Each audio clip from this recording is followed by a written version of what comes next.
प्रश्न 16 मधला 2, एक बाजू दिले असता नियमित सप्तकोन काढणे. प्रश्न 4 सेंटीमीटर बाजू असणारा नियमित सप्तकोन काढा. बघा, आपण पंचकोन जसा काढला त्याच पद्धतीची कृती सुरुवातीला करायची आहे. 5-6 नंबरपर्यंत ए बी रेषा 4 सेंटीमीटर काढा आणि ती दुभागून घ्या. दुभागताना कंपासचे टोक बिंदूवर व्यवस्थित ठेवा आणि ती बिंदू व्यवस्थित जोडा, म्हणजे शार्प ते दुभागलं जाईल, तरच आपला सप्तकोन बरोबर येईल. अशा पद्धतीने दुभाजक रेषा वरच्या बाजूला वाढवायची आहे. ती 8 ते 9 सेंटीमीटर वाढवा. नंतर मध्यबिंदूला यम नाव द्या.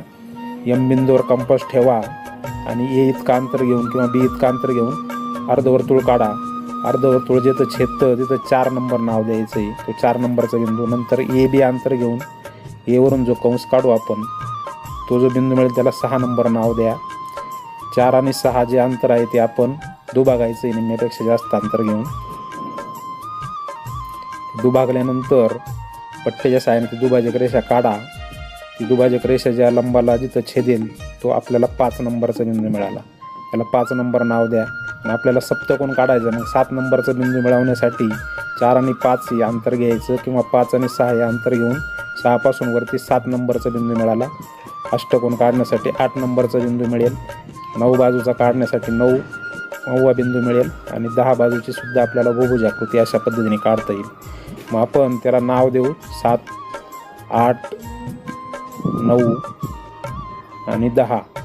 आपल्याला सप्तकोन काढण्यासाठी 7 नंबरच्या बिंदूचा वापर करायचा आहे.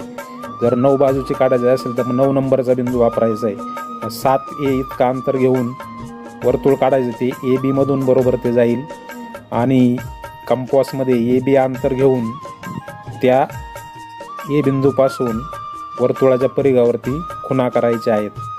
जी 7वी जी खुणा आहे ती बरोबर लंब जिथं वर्तुळाला छेदतो त्याच बिंदूमध्ये ती आली पाहिजे, ही काळजी आपण घ्यायची. अशा पद्धतीने या 7 खुणा आपल्याला किंवा 7 बिंदू मिळालेले आहेत ते आपण पट्टीच्या सहाय्याने व्यवस्थित जोडायचे आहेत.